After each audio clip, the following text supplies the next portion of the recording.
Coaches Chat, where we get to know those that we work for a little bit better. We're out here today at Pineview High School, home of the Pit. Yeah. Right, Coach? And at the same time, home of the Panthers, visiting with Coach Ryan Eves. He's the head coach for the boys varsity out at Pineview. Coach, appreciate you having us out. I appreciate you coming out. Good. Get us up to speed. Tell us some things about Coach Eves that you want us to know on the personal side. Well, I think this is year 17 for me as a coach. I've coached freshman basketball. I actually coached in Cedar for a year. I don't tell very many people that, but no, it was a fun experience. So I coached in Cedar, coached up north for a few years, and then made it back down to St. George about, I think this will be my 13th year as an assistant or head coach at Pineview. That's pretty much a career. Yeah, for sure. How did you get started with coaching? What threw you into it? You know, basketball's always been a passion of mine. I love playing in high school. And were you any good? That depends on who you ask. Actually, most people that know me, I played for Pineview. So my junior senior year moved up from Vegas to St. George and played my last 2 years of high school basketball. So that's kind of fun to be able to coach my alma mater a little bit too. Okay. And other than coach, you teach here? Yeah, I teach Spanish. You do? So I do Spanish. See, I'm learning as we go here. For sure. This is great. So between Spanish and basketball, I'm like, that's a pretty good mix of, right up my alley. So it's been fun. It sounds like it, and it looks like it from the smile on your face. Looking back, good career choice? Oh, yeah. Okay, what do you like best about it? It's the interactions with the kids. I love coaching, but interacting in the classroom, interacting on the court, in the weight room, things like that. Okay. How are you going to be this year? I think we got a young squad, but I think we're going to be competitive. It's probably one of the toughest years I've seen in our region with heavy senior classes around the board. Okay. Yeah. Let's flip the script on you a little bit here and talk about officials, referees, officiating. When you hear those words, what's the knee-jerk reaction? I don't know. I guess like we were talking earlier, it's just part of the game. Without officials, and I've done scrimmages and I've tried to officiate here and there, and without officials, it's really hard to have a good game. So, game day finally gets around here. And the season starts and it's game day. I know from an official's point of view what I go through. I know where I'm going. I've got the assignment. I know who I'm going with. I know how I'm going to ride there. I've got my bag packed and double checked for all my clothes and those type of things. What goes through your mind on game day? Walk us through a typical game day. For me, usually we're pretty prepared, but I usually spend my lunch watching film or my prep, just watching through whoever we're playing. Maybe something else pops out that I missed, or it's nice to just feel extra prepared.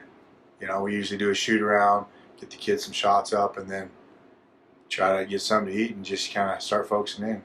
And then the inevitable question: where, if at all, do referees fit into that game day preparation? I think they're wanting to do a good job. I love when a ref says we're going to give you our best game. We're going to work hard for you. I think they're prepared. And, they come dressed professionally and they're early and things like that. So I think we're on the same page as far as being ready, being focused for the game.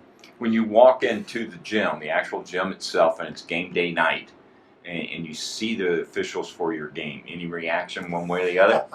No, it's a tough question. It depends. Right? Yeah, our AD usually sends us who's doing the game. He'll send it to me and say, "Hey, these are the guys you got tonight." But ultimately, I've just realized it really doesn't matter. You can't control that most of the time. The three officials you got, you just roll with it.